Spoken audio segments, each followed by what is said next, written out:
लेकिन हाथ पर हाथ धरे बैठना भी मुमकिन नहीं था। शरणार्थियों का बोझ भारत की अर्थव्यवस्था को तोड़ रहा था।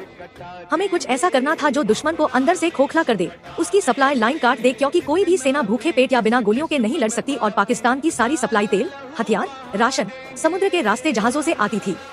अगर इन जहाजों को रोक दिया जाए तो पाकिस्तानी सेना अपने आप घुटनों पर आ जाएगी। लेकिन सवाल ये था, ये करेगा कौन? भारतीय नेवी अभी खुले तौर पर युद्ध में नहीं उतर सकती थी। यहीं से जन्म हुआ एक ऐसे आइडिया का जो सुनने में पागलपन लगता था। नई दिल्ली के नॉर्थ ब्लॉक के बंद कमरों में एक गुप्त बैठक चल रही थी।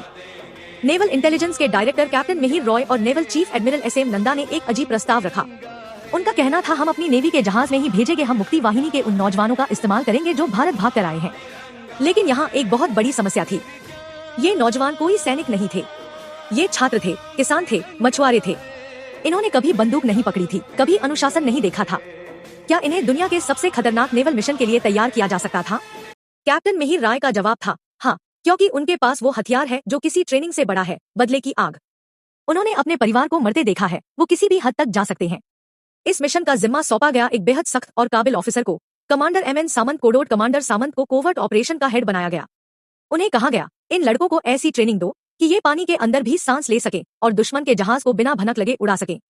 दोस्तों, किसी भी सेना के लिए सबसे बड़ी ताकत उसके अफसर होते हैं। मुक्ति वाहिनी के पास जोश था, लेकिन अनुभव नहीं। उन्हें लीड करने के लिए किसी एक्सपर्ट की जरूरत थी, और ये एक्सपर्ट्स मिले एक बहुत ही फिल्मी और रोमांच तरीके से। मार्च 1971 में फ्रांस के टूलेन शहर में एक पाकिस्तानी पनडुब्बी पीएनएस मैंग्रो खड़ी थी। इस पनडुब्बी के क्रू में कुछ बंगाली अफसर भी थे। जब उन्होंने रेडियो पर सुना कि उनके देश यानी पूर्वी पाकिस्तान में उनकी मां बहनों के साथ क्या हो रहा है, तो उनका खून खौल उठा। इनमें एक नाम था अब्दुल वाहिद चौधरी। चौधरी और उनके 8 साथियों ने एक बहुत बड़ा फैसला लिया। उन्होंने पाकिस्तानी नेवी से बगावत करने की ठान ली। सोचिए, विदेश की धरती पर जहां पाकिस्तानी खुफिया एजेंसी इसी की नजर उन पर थी, वहां से भागना मौत के मुंह से निकलने जैसा था। ये 8 जाबाज, जिन्हें बाद में इतिहास ने दी एट सबरीनर्स कहा, अपनी जान हथेली पर रखकर वहां से भागे। वो स्पेन पहुंचे, फिर वहां से भारतीय दूतावास की मदद से भारत आए। इन 8 लोगों का भारत आना ऑपरेशन जैकपॉट के लिए गेम चेंजर साबित हुआ।